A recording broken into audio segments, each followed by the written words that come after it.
આનું બીજું નામ અભયા પણ છે। અભયા એટલે કે બીમારીના ડરથી મુક્તિ આપવા વાળું। તો આજે આ હરડેના હું તમને 3 એવા પ્રયોગ બતાવીશ કે જે જાણીને તમને ખરેખર એમ થશે કે આનું નામ ખરેખર સાચે જ અભયા છે। 100 ગ્રામ હરડેનો પાવડર અને 100 ગ્રામ સૂંઠનો પાવડર આ બંનેને મિક્સ કરી અને અડધી ચમચી દિવસમાં 2 વખત થોડા ગરમ પાણી સાથે લેવાથી સાંધાના દુખાવા, ગોઠણના દુખાવા કે ગઠિયા જેવા દુખાવામાં પણ ચોક્કસપણે ફાયદો થશે। 2 થી 3 ગ્રામ હરડેનો પાવડર અને 3 થી 4 મુનક્કાના દાણા લઈ અને તેને પીસી અને આ બંનેને મિક્સ કરી અને એની નાની નાની ગોળી બનાવી લો। હવે જમ્યાના પહેલા આ 1 થી 2 ગોળી ચૂસીને લેવાથી શરીરમાં થતી એસિડિટીમાં ચોક્કસપણે ફાયદો થાય છે। 100 ગ્રામ હરડે, 200 ગ્રામ બેહડા અને 300 ગ્રામ આમળા આ બધી વસ્તુ લઈ અને એના બધાના ઠળિયા કાઢી અને પાવડર કરવાનો છે। હવે મેં જે પ્રમાણ કીધું એ પાવડરનું પ્રમાણ છે 100 ગ્રામ, 200 ગ્રામ ને 300 ગ્રામ।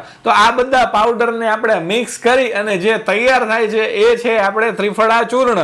હવે આ ત્રિફળા ચૂર્ણ એક નાની ચમચી સવારે અને એક નાની ચમચી રાત્રે નિયમિત જો લેવામાં આવે તો શરીરમાં કોઈ પણ રોગ હશે તેને નાશ કરવાની, તેને મટાડવાની ક્ષમતા આ ત્રિફળા ચૂર્ણ ધરાવે છે। આ ત્રિફળા ચૂર્ણ શરીરમાં વાત, પિત્ત અને કફ ત્રણેય દોષનું શમન કરે છે।